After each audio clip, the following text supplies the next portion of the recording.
Thank you. I first want to thank the Chairman Comer for this important hearing. You know, the thing I heard earlier was the gentlelady from New York claiming that this fishing trip cost $100,000 one way. That's got to be some kind of fishing trip, because that's not going to be $100,000 one way. It is vital that law firms and those who fund them put the interests of the victims first and not their bottom line.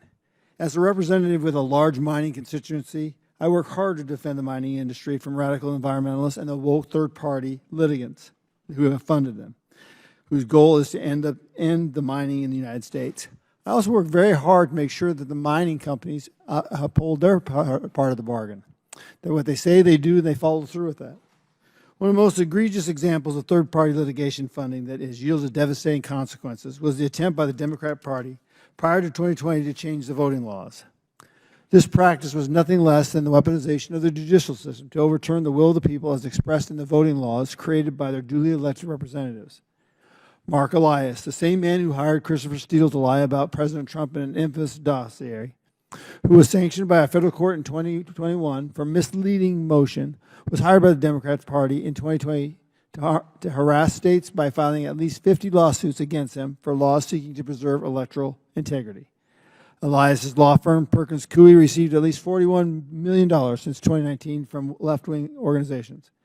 It is unclear how many millions the Democratic Party and their allies spent trying to destroy election integrity in the run-up to the 2020 elections. They should come clean and be transparent with the American people, and the same American people who I am sure they claim they are fighting for in their bogus lawsuits. Sound legal representation in any setting requires a moral compass that puts at first the interest of the injured party. Third-party funded litigants that have made half of our country doubt the integrity of our elections is unacceptable and is a very big stain on our country. Ms. Lucas, you're from a mining area, aren't you, from Minnesota? Yes, I am, sir. I've been up there. It's been very interesting. What are the average incomes of these smaller communities with that have mining? The average of that currently have mining? Yeah. I would have to get back to you on that one. Would you say it's above 60,000? The mining incomes are for sure above 60,000. That's my whole point. I'm trying to get to those Yes. miners.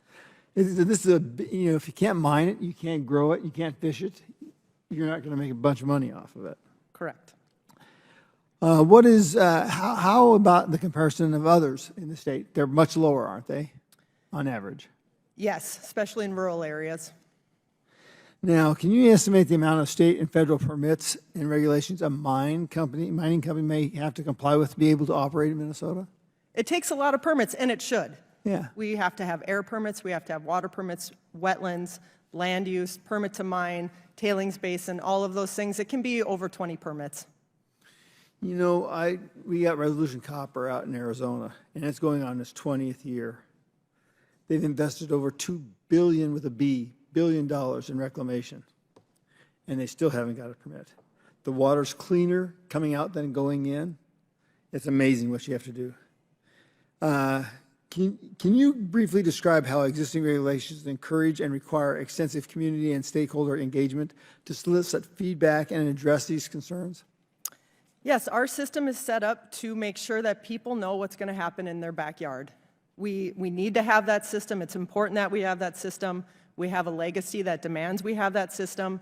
And every step along the way, from the beginning of the scoping EAW, through the EIS, through the permitting process, we ensure that we have multiple opportunities for the public to ask questions. If you live in a mining area, you understand mining, but quote unquote, normal people may not. So we need to provide all the opportunities people can get to ask those questions about what are you doing with our water? How will you protect our air? What will you do about wetlands? And we ensure we have all of those opportunities for people because it's a critical step in the process.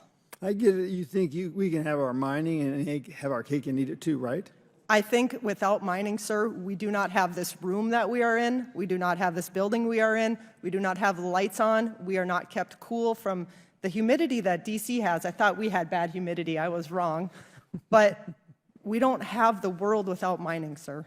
I absolutely agree with you. Thank you for your quest to keep mining a pivotal part of this economy. Thank you very much. I yield back.